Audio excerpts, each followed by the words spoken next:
Thank you again for joining us. Awesome. I am so elated to be here and so grateful to be here with working with Leanne and Alexia and hearing about this group and this peer network. It makes my heart soar. So I feel like I'm here with my folks. Like that's how I feel. So that's how I'm going to act. And that's how we'll do it. I am going to actually share my screen, and we're going to interact with one another through using menti.com. And that's just another way of being able to interact and explore with one another during our time. I am not going to, have any discrimination against Zoom whatsoever. Feel free to use the Zoom chat. I can toggle back between both. It'll be your choice to choose in what way you would like to interact with all of us today. So I'm going to share my screen, and let's make sure that I can get this together. Let's see. I was looking at the land acknowledgement. And I have 5011 tabs. Okay. All right. Can we all, let me see. Let me exit out of that really quickly.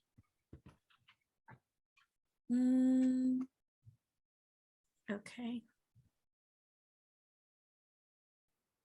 Okay. Can you see full screen? Okay.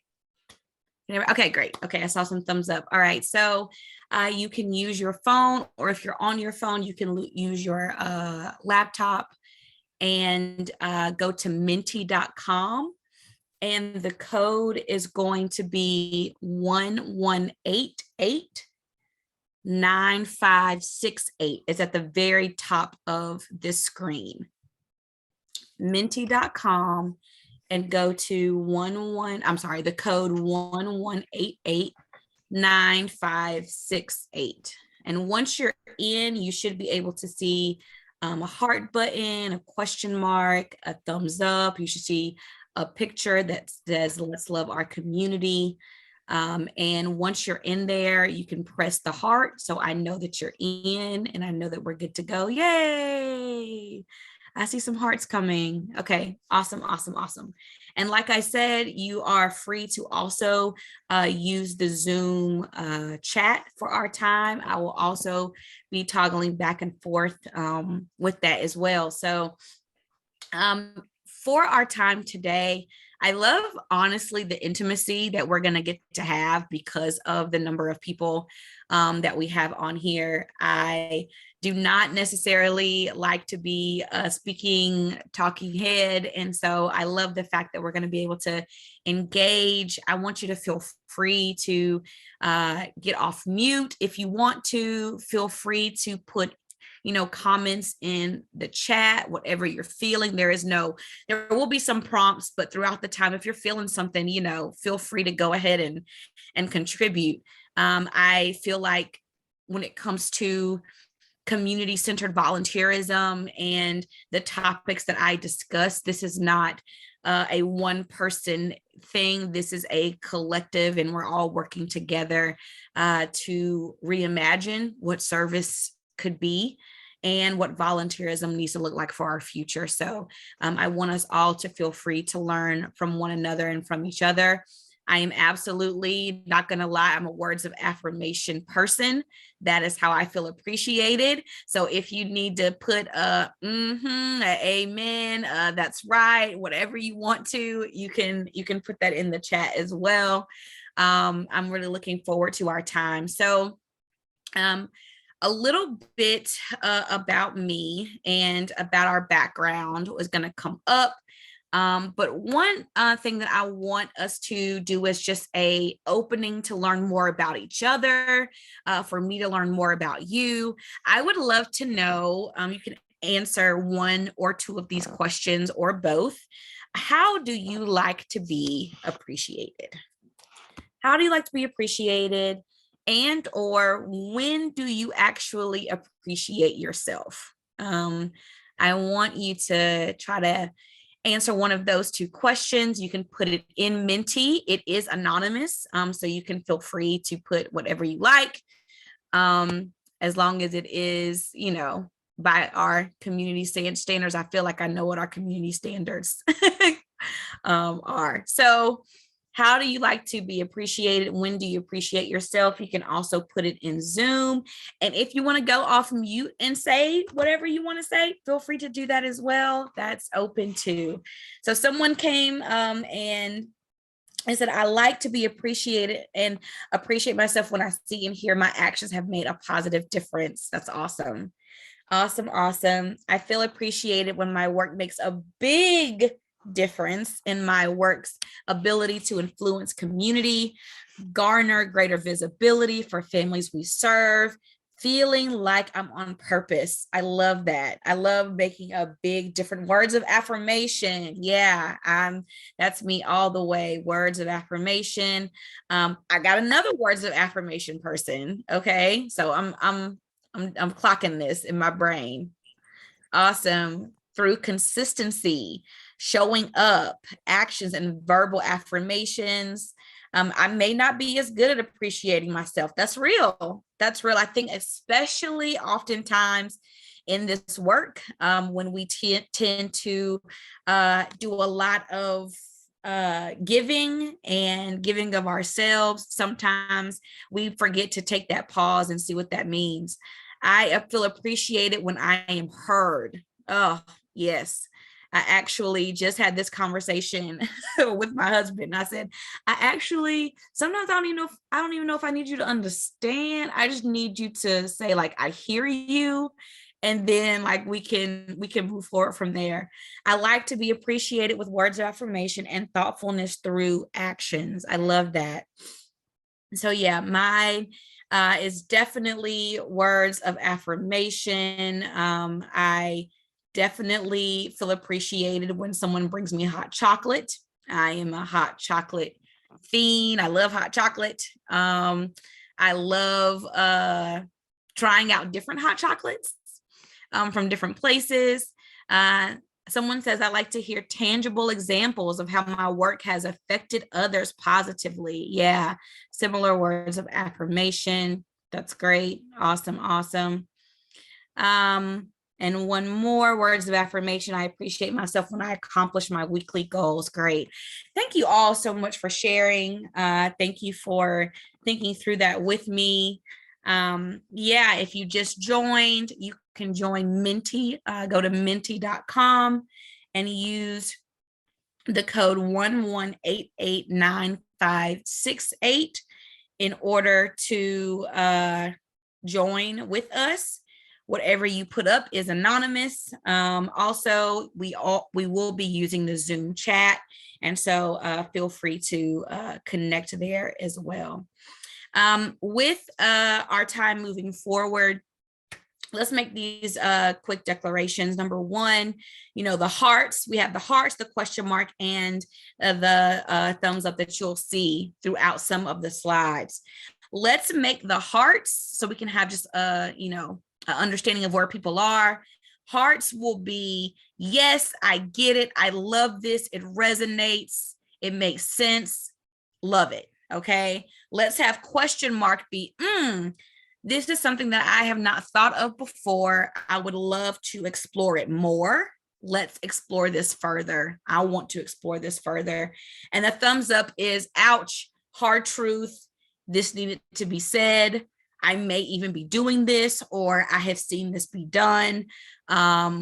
Let's do better so we can be better. Okay. So that's what that can be. Those hearts, I love it. Question mark, let's explore more. And the thumbs up, let's be better so we can do better. Okay. I want to share a little bit about me, a little bit about my journey, who I am, and just connect with you. I would love to see if any of my story resonates with you as well. So thank you in advance for opening your heart and your mind to me, to my story. And yeah, let's get started. I think I think the very beginning of my story would have to be when my father would constantly introduce me to someone, and he would say, "Hey, I want you to meet somebody real quick. Come over here." And I was like, "Okay, I'm coming." And he said, "This is your cousin." And I was like, "Okay, hey cousin." And I'm from the deep South. I'm from Georgia. And so when my dad would say, "That's your cousin," probably 8 times out of 10, we were not blood related, but he just knew them for a long time, or they were a family friend, or they were someone that had a significance in his life. And I knew that when he said, "That's your cousin," it meant something to me. That person meant something to him. It meant that you help me, I help you. When you're in a bind and I'm in a bind, we can help each other. I respect you, you respect me. Your dignity and your worth and who you are is not indicative of your degree, is not indicative of a title or a job that you hold. So I see some hearts coming through. So I think some of you have some lived experience or can relate to this. It wasn't it was there were no precursors to why this is your cousin. Just know that it is. And this was my first, I think, introduction to belonging and neighboring. And as I continue to journey through, I hit college and I realized that there was this thing called the nonprofit sector. Not something that I had knew was a thing, not something I knew existed. And when I hit college, I also went to Honduras and I volunteered in an orphanage. And it was one of those experiences where I said, "How can I do this for the rest of my life?" type of things.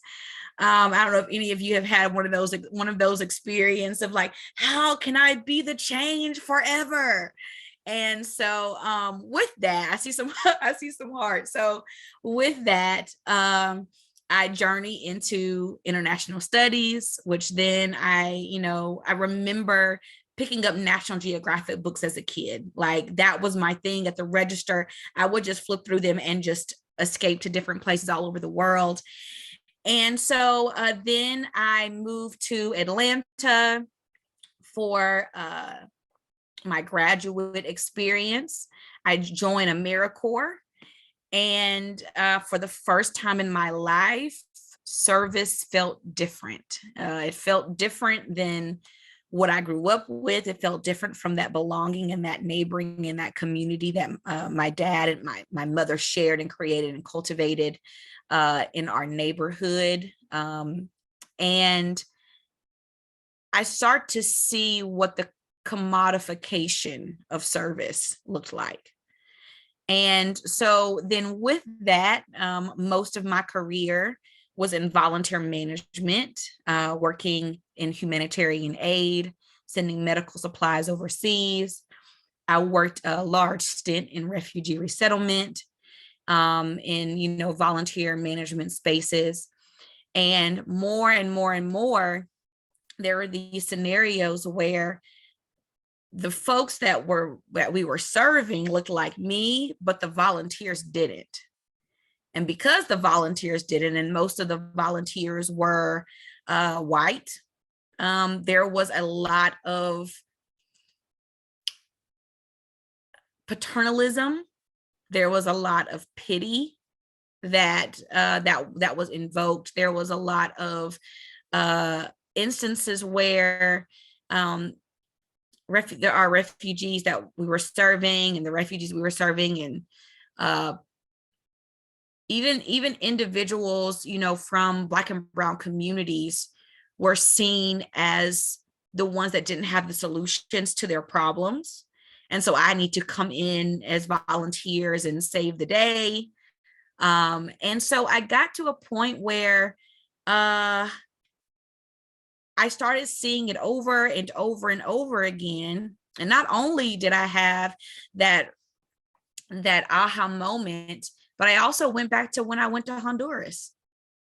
And I said, wait a minute, was I also a part of this cogwheel of commodifying service when I myself went to Honduras and I took pictures of children and I didn't get their parents' permission? And I posted it online for people to see, or, we came and we tried to build a school and we had no experience whatsoever to pick up a shovel.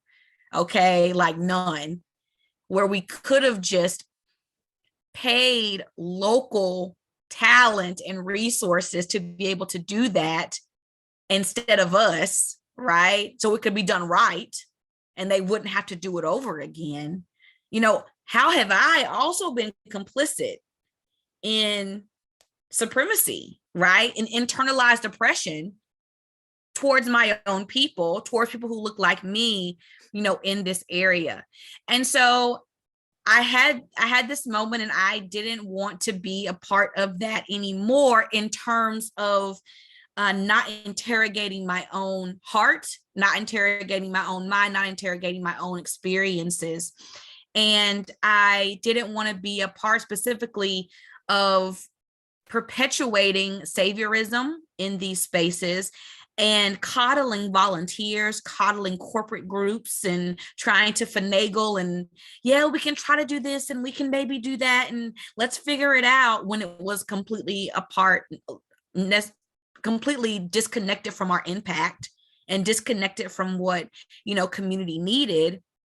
And so I now find myself as a consultant for Connecting the Cause, where I am helping nonprofits identify and uproot harmful volunteer practices, and really reimagining community-centered volunteerism, where volunteer feelings and emotions are not the driving point. They're not at the center, but community impact is, and unraveling all of the traditions of scarcity and white supremacy and what that looks like in volunteerism spaces. And so that's what brings me here today. I'm so grateful to be able to talk to you. I feel like I'm just amongst my cousins. Honestly, that wasn't even scripted. That just came out of my heart. I really do feel that way. And so I'm grateful to be here. And so one of the things that I continuously would have to, ask myself, and something I think we all need to ask ourselves, is, number one, what are we doing? What am I doing to create or carry out harm that derails the mission, right? What parts must I be accountable to for creating that harm? And what can I do in my power to repair and rebuild? And so as I think through that, our specific topic today, I want us to think through that through the lens of volunteer recognition and volunteer appreciation.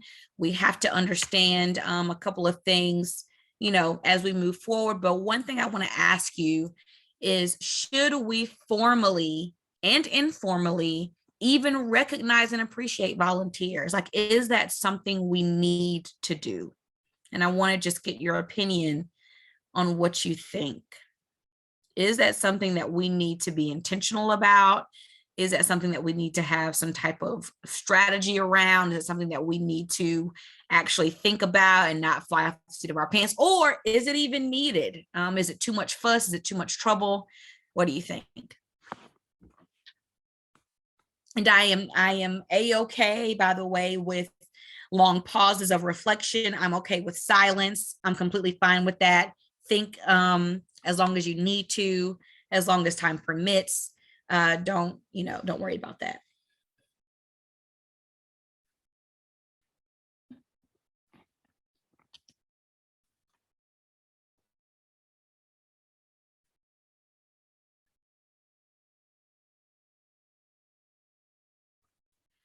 Okay, I see. And absolutely, just as we thank staff or anyone doing good work, but how is important. Thank you for sharing that. emphasis on the how.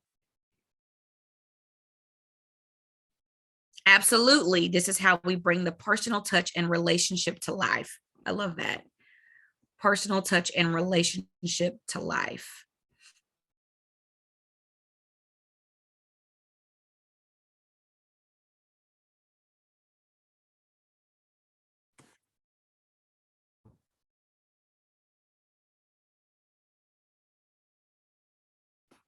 Yes, especially for BIPOC volunteers. Yes, to me, it's essential that volunteers know that what they do is important and the impact they have. Feels like an important part of community and relationship building, but so often becomes just rote. I hope I'm saying that right.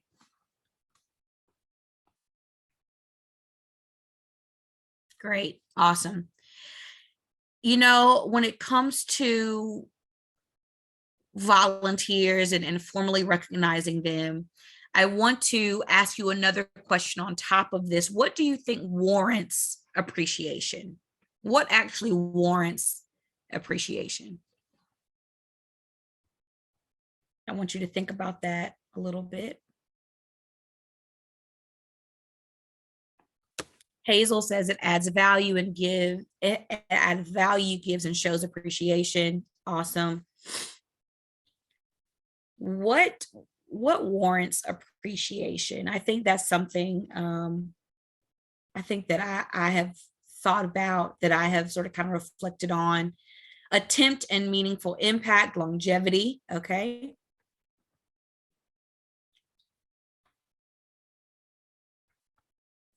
I think that oftentimes when I think about volunteer motivation and what that looks like, um, I think people would probably have different answers when it comes to what warrants appreciation. In my experience, appreciation can look like many different things. I believe authentically building bonds and relationships can be a demonstration of recognition and appreciation. Absolutely. Sometimes just showing up consistently or just showing up.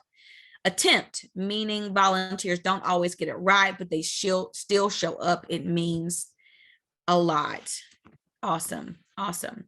So let's think about this. We know for sure that the act of volunteerism itself is not innately destructive. Volunteerism, of course, is an experience for connection and cultivating the ecosystem of care and for living out our service to one another. We know that it is not innately destructive.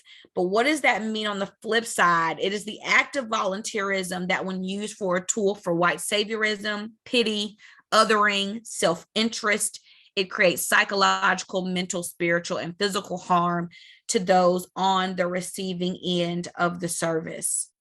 And I think oftentimes that absolutely shows up when we think about the white savior industrial complex. I'm sure a lot of you are aware of this tweet that Teju Cole sent out in 2012 after Coney 2012, the documentary that came out about Coney. And it says, the white savior industrial complex is not about justice. It is about having a big emotional experience that validates privilege. And I think oftentimes in appreciation and in our recognition of volunteers, we can tap into the big emotional experience part, right?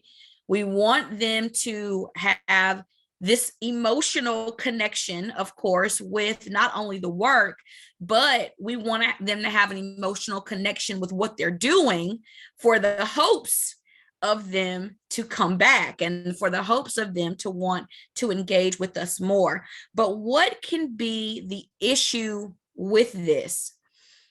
It is when we prioritize a big emotional experience over tackling larger issues. Okay. It's when we want to give the high fives, the mugs, the t-shirts and say you are appreciated, but we rarely talk about the systemic oppression and corruption that is attached to why they are even volunteering in the first place. Okay. So we have to make that connection as volunteer managers, as people who lead volunteers, that let's just not have this big emotional connection because you feel like you're saving, right? Let's have an emotional connection attached to the sense of wanting to make change and wanting to dismantle the harmful systems that have people volunteering in the first place.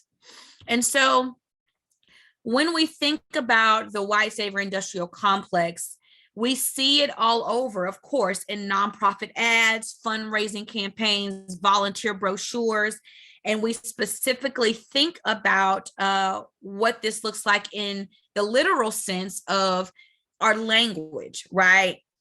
We can't do this without you. We need your support, or we don't know where these families would be, right? We use this deficit language to be able to draw them in and to be able to communicate their importance. It is true, we can absolutely communicate their importance without stripping the dignity of the community that they're serving. Okay. It's okay to be able to communicate, their contribution to a collective work and not just come from an individual perspective. We couldn't do this without you. Okay, so we're going to dive into that a little bit more and why that is actually harmful and what we can do to change over a little bit, knowing that saviorism is a global issue and it can happen from one neighborhood or one area to another. It is an ideology we all must collectively fight. Why am I talking about saviorism now? Because saviorism is literally that root and that foundation for what nonprofits build their recognition programs off of. Okay, let's make them the most heroic, the most untouchable, the ones with the most solutions, so that they keep coming back for more. And so let's talk about what this looks like in real life when it comes to traditional volunteer programs. So first thing that happens, how a volunteer program is oftentimes set up, is we look at the needs first. What are the needs of this community? What are they lacking? What do they not have? Okay, this is what we traditionally do. We do a needs-based form, or we do a survey, or we do the strategic plan, all zeroing in on what are the needs. We don't do more likely asset-based, right, understanding of what's already there, right? What's already thriving, what's already being contributed to.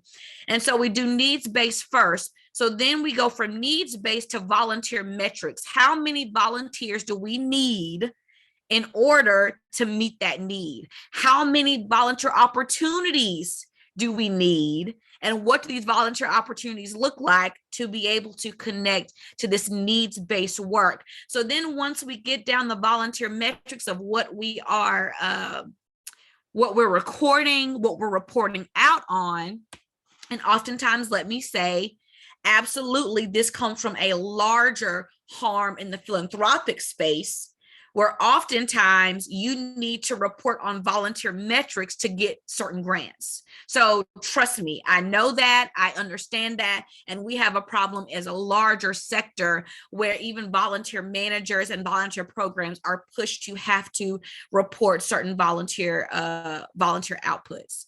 So then once we have volunteer metrics and the volunteer opportunities, we say to ourselves, how can we get volunteers in the door? We can get volunteers in the door by communicating saviorism, how much we need them, how much we can't live without them. You are the heroes that we need to come and save the day. Do you have expertise and experience in these things? Then come over here because this community needs you, right? So then after we are pulling on their volunteer feelings, these volunteer heartstrings, we're also putting out harmful imagery. We're putting out harmful language that will pull at that pity, right? And then we go to scarcity-based retention. Now that you're here, you can't leave. And you can't leave because that's going to put our numbers down, and we're going to be in a space where, we can't do this needs-based work. And so how do we keep them going? How do we keep them here? We keep them here by hero-based recognition. Like I've said already, doing in and everything to get them to stay, doing in and everything because this corporate group is going to give us a check. So because the corporate group is going to give a check, we have to open on Monday. We never usually do, but we're going to do it anyway because we need this to happen. And little by little, we make more concessions and more concessions and more. Okay, we'll do this. Okay, we'll share as far away from community as can be. And we are trying to coddle and retain, and now volunteers are at the center and not the community. And so what does this look like when we think about, number one, we think about pity. We think about how much we say, oh, come and tour, come board members and see how these kids live, right? See where your money goes. And we are perpetuating what that pity can look like. So what I'm about to talk about is derived from the white supremacy culture and characteristics, and also the lived experiences that I've seen. One of the white supremacy characteristics and how white saviorism plays a lot into this is we tend to think about quantity over quality when we are appreciating volunteers. So when we appreciate volunteers, we do it for their outputs or or those outcomes even, but we don't do it based on impact, right? And so most of all of recognition is directed towards highlighting quantitative measurable goals. You get an award because of the amount of hours you have served. You get an award because of the amount of volunteer opportunities that you are a part of. You get an award because you are the longest standing volunteer. All of these are outputs, but they don't have anything to do with actual outcomes or impact. What if we switched and saying, this is how long you've been here versus, let's keep a journal, or you keep a journal or a reflection guide, right? On the things that you've been able to learn throughout your experiences. And let's highlight that. Let's highlight what it looks like for you to have changed perceptions. Let's like what it looks like to highlight for you when you had an aha moment in your service, right? Another way that we tend to look at quantity over quality is we look at things that can be counted as more highly valued than things that cannot. We don't think about quality of relationships, quality of the teamwork between volunteers in the community, the mutual support that comes about that. Oftentimes we think about quantity over quality. If it can't be traditionally measured, then it's not necessarily something to highlight. We think about, highlighting a volunteer who's super passionate over what it's like to highlight a volunteer who openly had to work through their privilege. I remember being at a volunteer appreciation event, and the speaker was a volunteer, And instead of communicating what they've been able to do and what they've been able to experience, they talked about the shifts in their paternalism. They talked about the shifts that they had to undergo personally to think about, okay, so what does this mean for me as I'm coming into this space? What does it mean for me as I'm coming in and being a volunteer? I had to realize that community had their own solutions, and that I was just hands in in being able to partner with them along the way. That they had their own resources and I was partnering my resources, and I became a co-dreamer to the dreams that they had. And being able to look at it from that standpoint, I think really created aha moments for other volunteers to experience. When it comes to quantity over quality, it's making sure that the values are not based in numbers, are not based in things that we can quantify, right? It's looking at, you know what, I just with Chicago Cares, actually, who just met with Leanne and Alexia. Chicago Cares, they gather quotes, right? They gather quotes, and that is their lived experience of how volunteerism went. Let's highlight the quotes versus highlighting how many backpacks are packed, or how many, how many containers of medical supplies were sent. Thinking about it from a different perspective. Another point that is riddled, I think, oftentimes is individualism as a white supremacy characteristic. Volunteers seeing themselves as the lone savior and demanding, right, to be seen as an individual and not a part of the problem. So volunteers automatically come in thinking, I am absolutely 1,000% a part of the solution. 100%. That's why I'm here. That's why I'm volunteering. But for a lot of volunteer managers, for us, we are having to navigate, actually, there are some things that you can do to create or cause harm to this collective that's already here. Let's think through what that looks like, right? And I want to make the note that I look at recognition and appreciation like this. I recognize your contribution and I appreciate you so much that I want you to be able to grow and learn and prosper in this space. And this is what it looks like to do so. That is how I see recognition and appreciation. It goes beyond the mugs. It goes beyond the awards. It's the everyday recognition that you are a part of this community, and we bring each other alongside one another and the community at large. So I want us to all be thriving, to be able to be co-dreamers for the communities that we connect with. Another way individualism negatively shows up in appreciation is the belief that they're responsible for and are qualified to solve the problem on their own. We can perpetuate this as volunteer managers with the language that we use, with the types of awards that we give, with the type of recognition that we portray.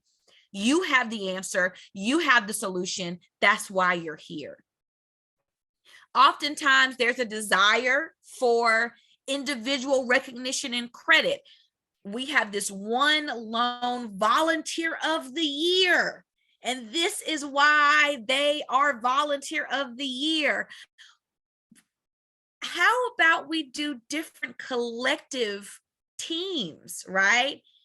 How about we not highlight a volunteer? How about we highlight a community member at the appreciation? Gasp. Yes.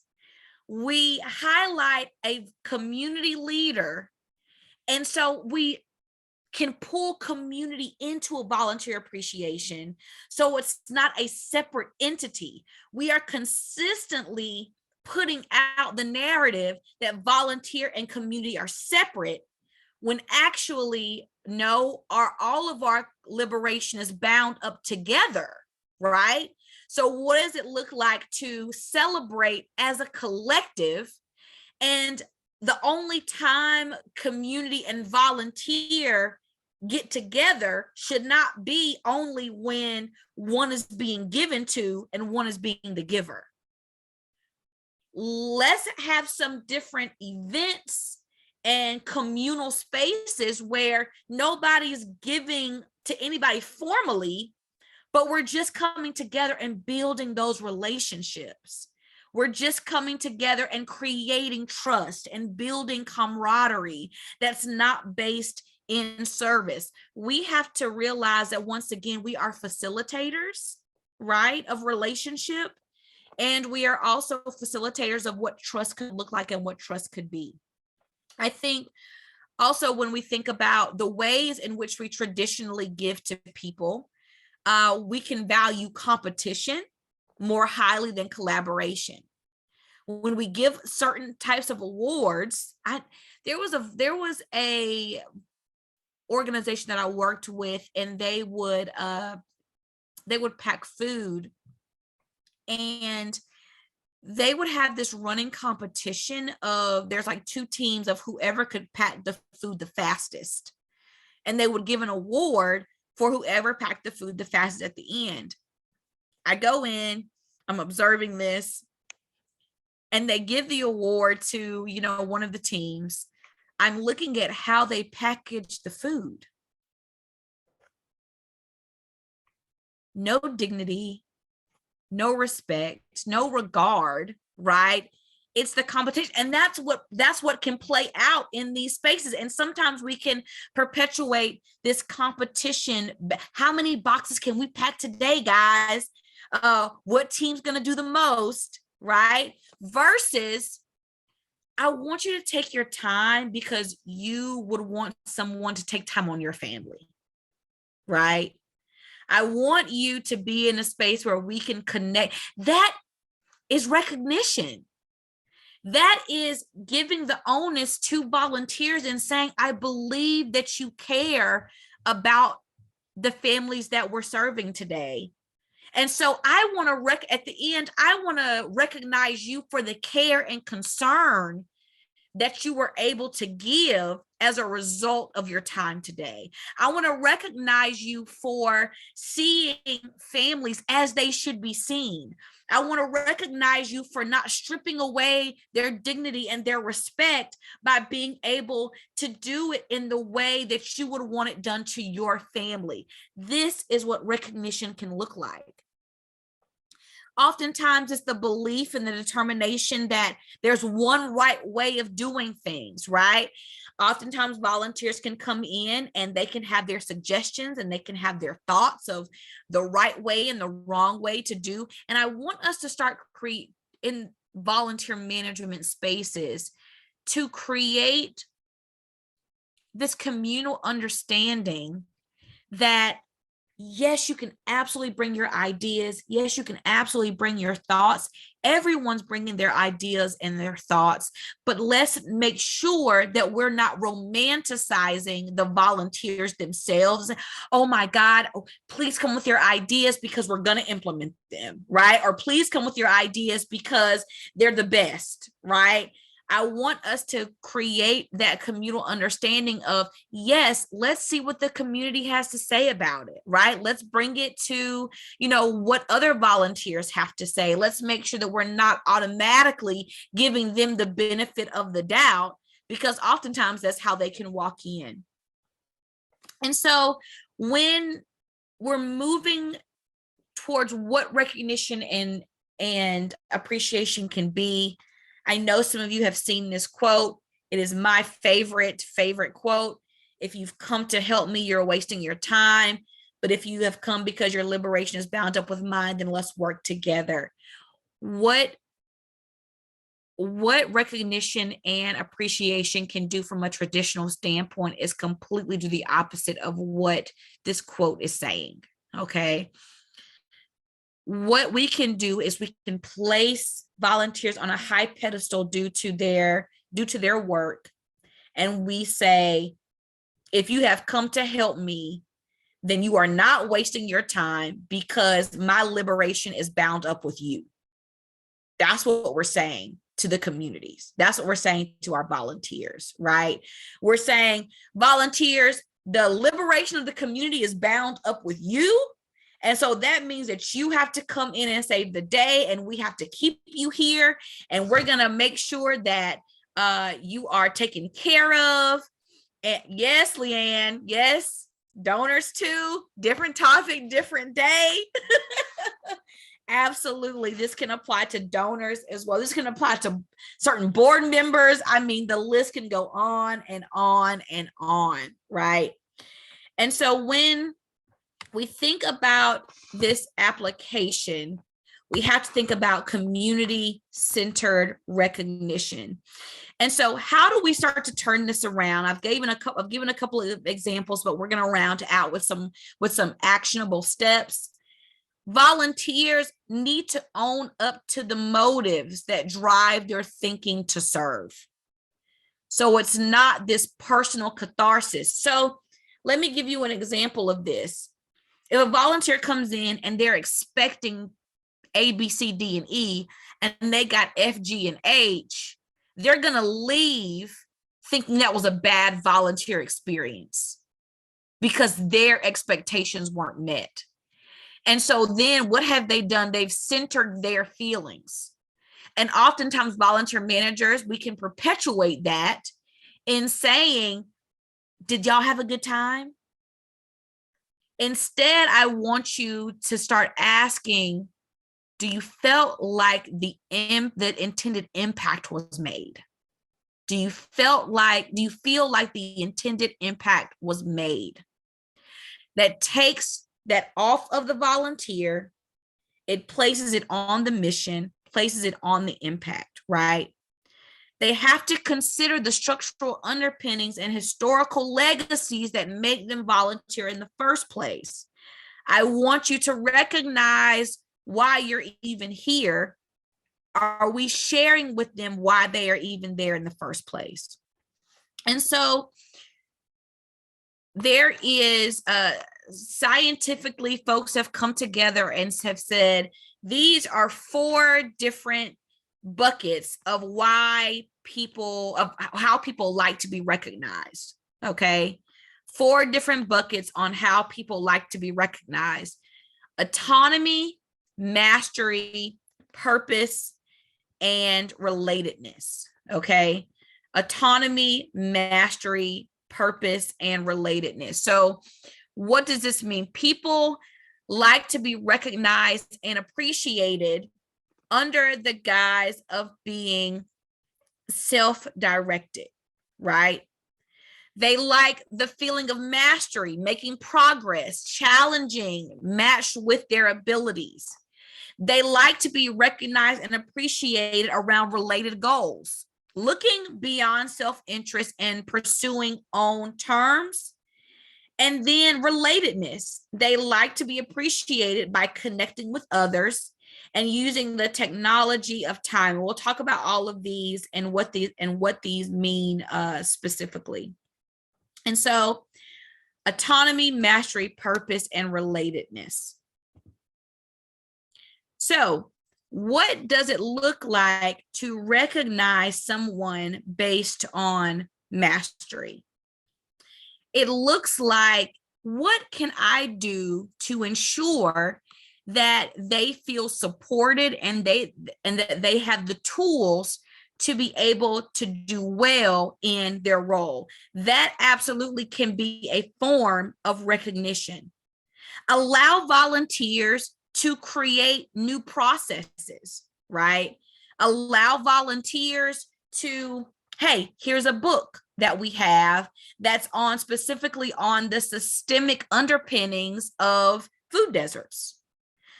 Here is my gift to you, right? Autonomy, providing robust resources for them to be able to pick and choose what they want to select in order to be able to grow more and to learn more. I love the autonomy. One of the things I have done before with recognition and autonomy is I created partnerships with Black-owned businesses around the area. and we created a system called volunteer books. So we would give out volunteer books, and they were basically vouchers for volunteers to go and patron Black-owned businesses, Black-owned restaurants in the area. And that would be a way of creating a sense of economic growth for Black and Brown folks, and creating a way for them to learn more about their communities and see Black and Brown folks outside of just a volunteer perspective, but seeing them as leaders, designers, creatives, and it changes their thought processes, right? When it comes to, oh, I just see Black and Brown folks oftentimes as the giver or the given to. As the given to. No, I can actually see them as the giver, and I can actually be a patron of their work. Community-centered recognition when it comes to their purpose. I love the thought of an annual state of volunteerism, right? Where volunteers can understand and recognize these are the challenges we faced with our volunteer program. Here are the things that we did well with our volunteer program. Here are the things that we want to do better moving forward with you.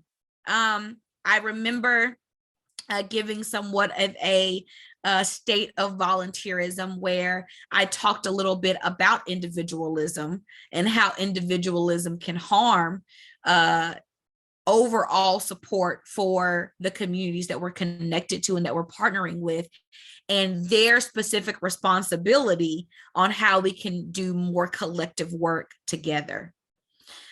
Community-centered recognition in terms of relatedness, right?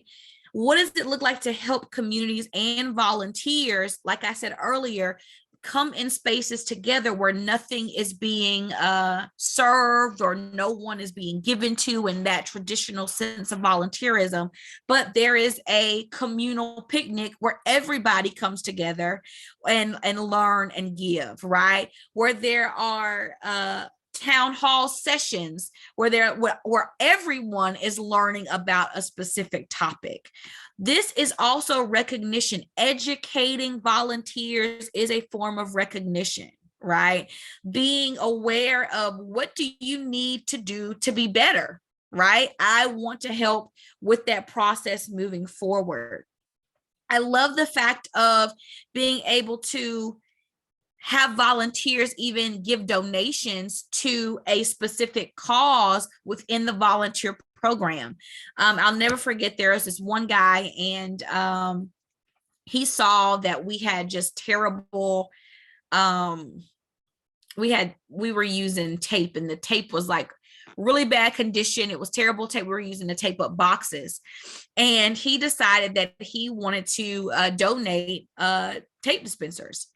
And when we thought about that, we were like, wow, what does it look like to have a needs list for the volunteer program so that they can create and they can have opportunities to donate specifically to the work that they do. So then they feel that sense of connection as well. I love thinking about badges when volunteers come in, if you're open after COVID. I love badges where they share, I want to live in a world where, and then they fill in the blank.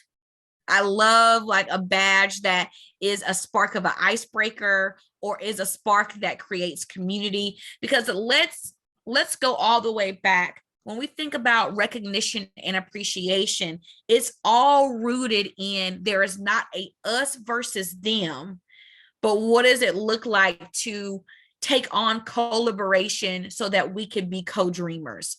And co-dreamers, it's necessity is for us not to look at volunteers as individuals and not highlight them and appreciate them as individuals, but as a collective group. Look at what all of our community is doing. Look at what you're already coming into that's thriving, and you're going to add your piece and you're going to add your part as well. We're going to do a meal together and everyone's going to prepare food, right? And everyone's going to come and sit and dine together. Make this as collective as possible, because we are fighting systemic harm together. So we can't be separate and think volunteers are going to save the day. We can't continue to promote that feeling with the type of appreciation that we do if this is a collective work that needs to come all together. And so when we think about that recognition and that daily support, it can look like, you know what? I want you to come behind the scenes and you are recognized as a leader. Do a shadow day with me. You want to do a shadow day with me out in the community. We're going to go to this community event, tag along with me. All of the recognition and appreciation specifically rooted in creating relationships, creating trust, and creating collective care for one another. And so doing as much as we can to not separate volunteers, but bridging them together to be able to have that need. So I want to take the rest of this time to have any Q&A, to talk about any thoughts, any comments that you may have, and just be able to share with the group what you're thinking, and what we can grow and learn from together. So I'm going to stop my share, and then we can all come back together if you have any thoughts or feelings or anything that you'd like to highlight.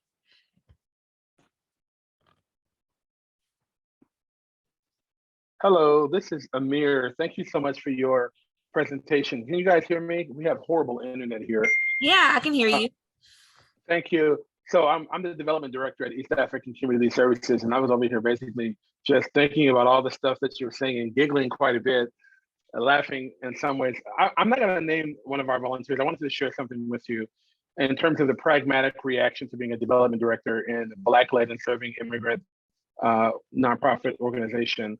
We had a volunteer who was loaded, white dude, one of the most compassionate and kind souls, who routinely interrogates his white privilege. He's an early retiree from one of these companies that will remain nameless. Just did all the right things that he was supposed to do in terms of the American dream narrative. And what I remember most about this dude is he consistently is checking his privileges. He's consistently wrestling with things outside of his, outside of the will of heteronormativity, for example, and thinking about, I remember having a conversation about transgender issues, which I have some struggles with myself. And he he inspired me, in fact, to do some digging into my own stuff. And so I wanted to point out loud that I just appreciate this conversation when you focus it on the community and focusing it. I wrote some things down. You said something that I wanted to call out. The community-centered recognition of ways in which you prioritize mastery and autonomy. I'm going to take that back to our team. It's just so much juicy stuff here. But I want to talk about the elephant in the room, which is we live in a capitalist patriarchy. And, how do you do the good work without, we're living in a massive pushback against wokeness. And I still want to figure out what wokeness means, by the way. I don't know what that means. It's this word they threw on something, but we're having a massive pushback against wokeness, which I push back against the pushback against white supremacy. And in my seat, I oftentimes wonder, how do you do the work without, in the light of this kind of anti-woke racism that's sort of like the pendulum swinging back. We want to invite people of all color to help us and join us and to co-labor with us. But the practical reality on the ground in terms of the donor piece that Leanne talked about, and I know that's a different conversation, but they're related. And the volunteer piece is like, how do we do our work in this mess? And I've struggled to think about, how do you do this work when the ways in which class and racialized majoritarians live in their mind, live in a certain kind of reality, perpetuates the ignorance that I'm so exhausted about. And I'm rambling, but I'm trying to figure out how to do the work when the odds are so stacked against us in terms of the ignorance that we're experiencing. Yeah, so I don't want to give up on volunteerism, but we don't do so well at volunteerism at East African, to be fully transparent, because it's exhausting. I think that you, along with probably every single person on this call, can relate to something that you've said in numerous ways. And I absolutely understand the tension and the harm of flying the airplane up in the sky while deconstructing it, while trying to make it a spaceship. Like, we're not even trying to like put the pieces back. We're trying to create like entirely new thing here. So I completely understand where you are coming from. And there is, I know for me in this work, I know that from a level of understanding where I am in the position that I am in, my specific title in different ways holds a programmatic power, right? I had to list out programmatically what is in my power to be able to do and control and to connect. I'll give you an example. One of the things that I had full control over, well, they said do whatever you want to do, was the volunteer orientation. I had full autonomy over the orientation. The orientation that we had was organizational chart, contact info.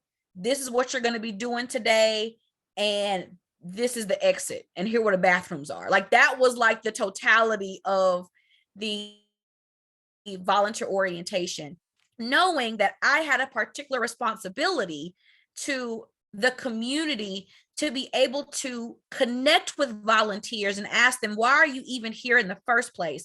So what I did was I added a piece at the beginning around the systemic harm of why they're even there. And I'll tell you how I sort of kind of did it. I even like struggle with this to this day, because I'm right there with you, of what does it look like to not say systemic harm, because that can be like the woke like buzzword. But what does it mean to say, this particular community is a food desert, and they are a food desert because of these three things. And these three things are connected to this system that allows this to happen. So instead of creating, we want to talk to you about social justice and it's oftentimes people are coming in for the very first time. And I ask them, we are all here together. We are all here as human individuals. If you did not want to help, you wouldn't be here, right? So what is your responsibility in rebuilding and repairing? And when I say what's your responsibility in rebuilding and repairing, it takes the onus of like, what can I do to rebuild and repair, because we're in this together. So now you need to understand what it looks like to repair and rebuild. So let me show you how we at this organization repair and rebuild. And we do it from a holistic standpoint, because we want to recognize that we don't want to keep you on the outskirts of the problem. We want to bring you in to the solutions, right? And we want you to holistically know what's going on. So that is how, we're going to do it. And so that's sort of kind of what I say. I sort of kind of bring them in. I start from that collective standpoint. I absolutely start from that asset-based standpoint. And I try, I'm still on the fence of whether or not, I'm just like shrinking by not using certain words. That is yet to be determined even in my own heart. But I do know that, for the people who need to be there and do want to help, will be there. And I am absolutely not afraid that even at that point, if you decide to leave, this isn't for you, because I'm going back into that scarcity mindset where I have to coddle. If I want someone to, if I'm trying to finagle and make someone be here, I'm actually causing violence, and I'm being a perpetuator of harm if I'm trying to make this thing work. And even after prompting education, they choose to take a step back. And we can then say, there are other organizations out there. This is our particular mission. It doesn't mean you're a bad person. It doesn't mean that you can't be connected to good work, but it does mean that the agreements that we have here at this organization may not be in alignment with what you're looking for, and being completely okay with that. That was really long, but I feel like it required that length, because I feel like other people may have been struggling with like that same thing. So hopefully you got some nuggets out of that. And I appreciate you sharing that, because that's some lifelong work, I think, that you're talking about, for sure. Thank you. That's extravagantly helpful. Awesome. Thank you so much. Anyone else have any thoughts or just want to share? Or even if it's not a question, it's just whatever I got, on my mind, on my heart, I'm open. We're all open, I'm sure.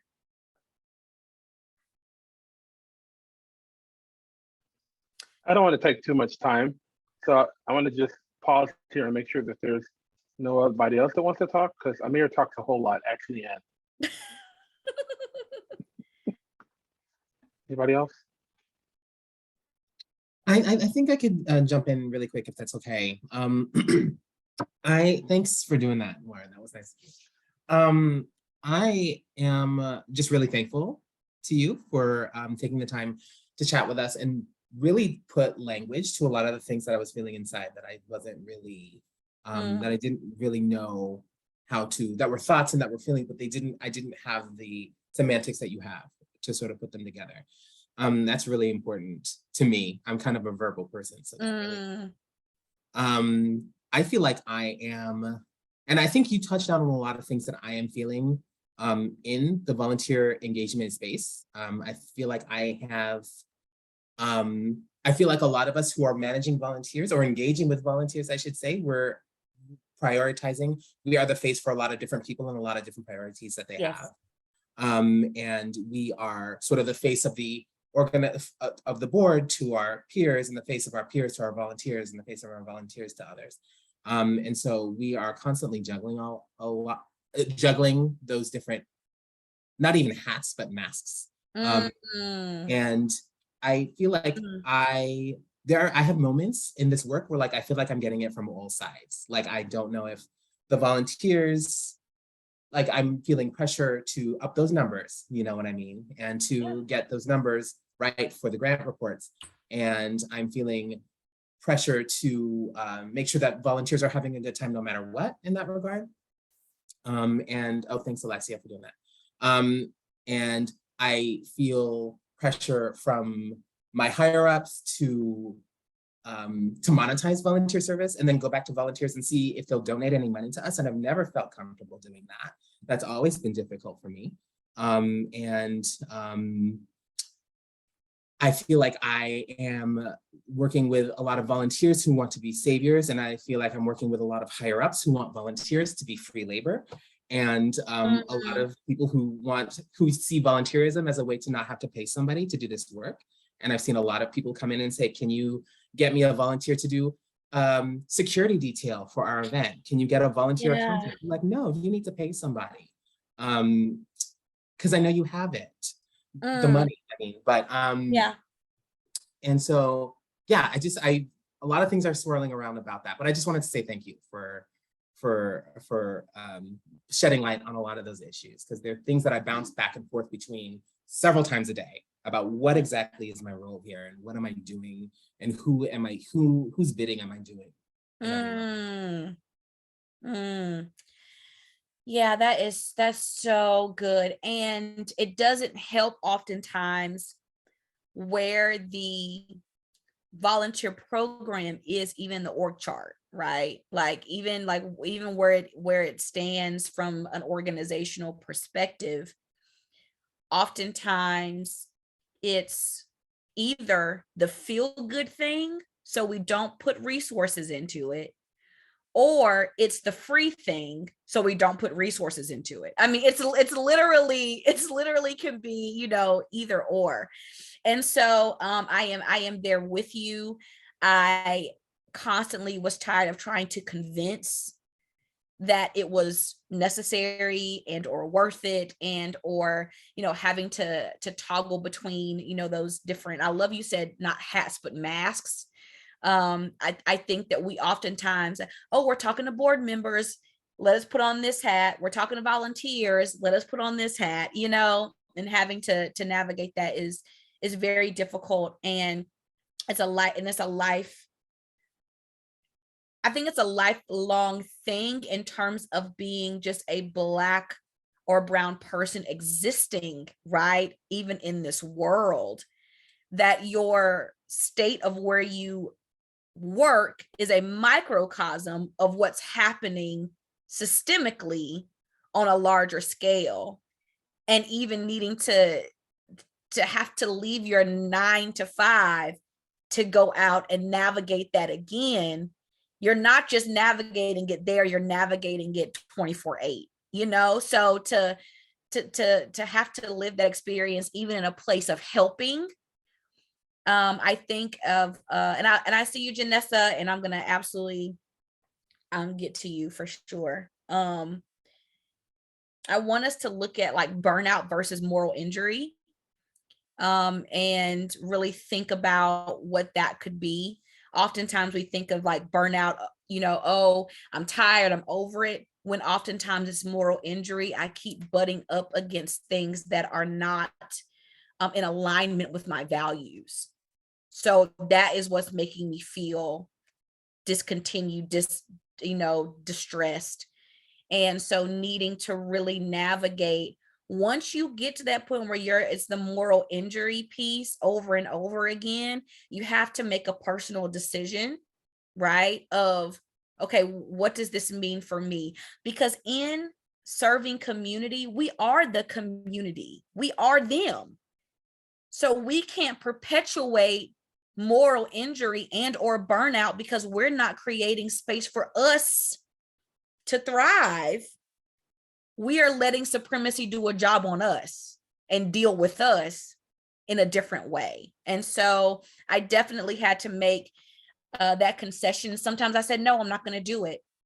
Fire me. Like sometimes I did. And sometimes I was in a space of, you know, I'm gonna tweak this little thing here and there to try to move it and try to needle it and try to weasel it. And sometimes it worked and sometimes it didn't. And, you know, being okay with what that looks like. But thank you so much, Mandela, for sharing that. Janessa, what's up?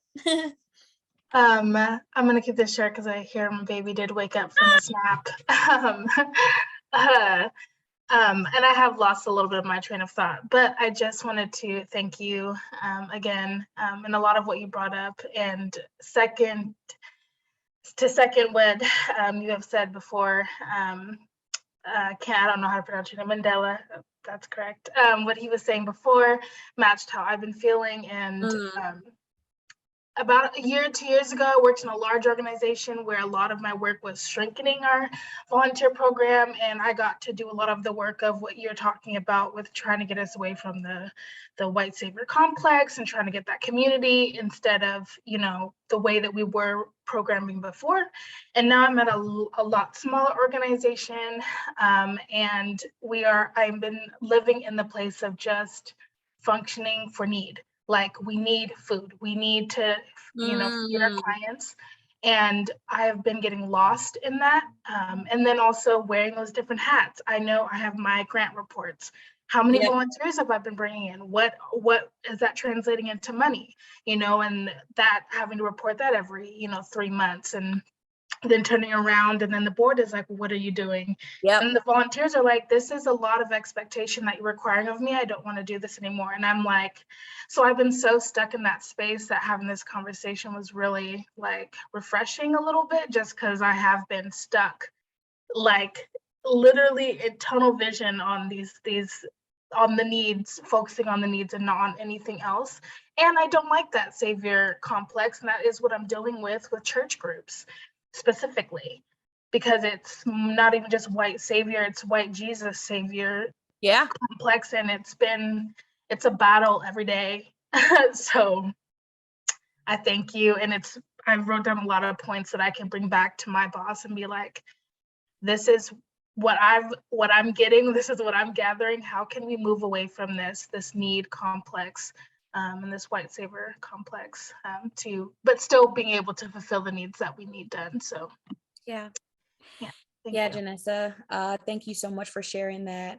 That's real. It's a real pressure. And so I appreciate you for communicating that. And it is one of those things that I love these conversations, because I constantly am brought back to, okay, so what's the real? Like, why am I really here? What is the real purpose, of all of this?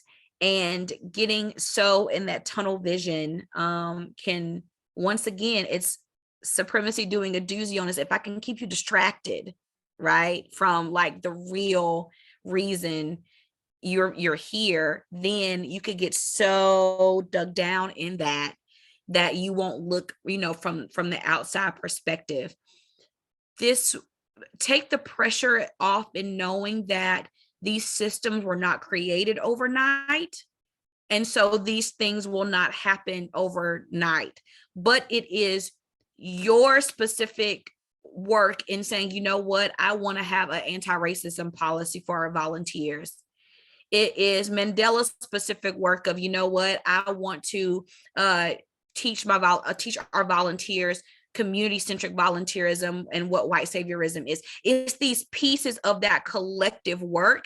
And it's the understanding, lastly, that I'll say is that we do not have to take on the responsibility of changing hearts and changing minds. That does not have to be our responsibility.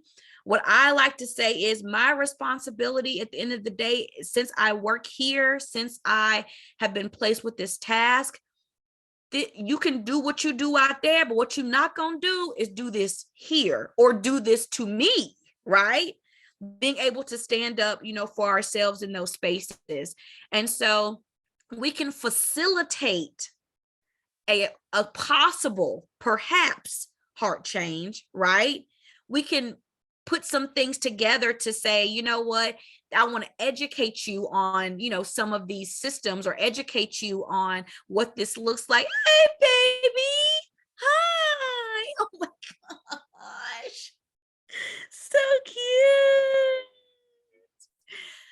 We can, educate them on these systems, but it's not my responsibility to move them from point A to point B, because I can't do that for everybody. And I'm not about to be a savior myself, right, for other people. So we can take that to heart and know that it doesn't have to be all on us, and that and the work will not do in one day, but the small strides that we're all taking together as volunteer managers is going to push a needle somewhere. So I know our time is over, but I just want to thank y'all so much. I really hope and pray that I can stay connected to all of you in some way, shape, or form, and that I'll, be able to, y'all will be able to be in front of me again, because I need this as much as y'all need this. So thank you so much, Alexia, Leanne. I'll turn it back over to y'all, but thank you. I'll let Mandela close us out as our peer network leader. Oh gosh. Okay. Well, thank you so much again, Brianna, for working with us today and for sharing your expertise with us. I think we all gained so much more than we were even able to articulate. We are out of time, but I also wanted to point out to everyone that Brianna went ahead and put her contact information into the chat. I believe I saw it somewhere. There it is. I'll put it back down at the bottom. just for all of y'all to hold on to. And I do encourage you, Brianna, I hope that's okay. I would encourage folks to hold on to that and make sure that you have Brianna to reach out to if you have any questions about anything else or any other thoughts that you had about what you heard today. And then all of us are available as well here, myself, I don't know, Alexia, and anybody, and all the folks that are sort of in the inner circle, so to speak. We're here if you have any other thoughts, or if you have any thoughts about this presentation or similar presentations you'd like to see in the future. So thank you again to everyone for joining us. You will probably be contacted by email from United Way about other meetings that we have coming up and other ideas that we might have about them. Once again, thanks to all of you for your service and for your work and for contributing to our meeting today.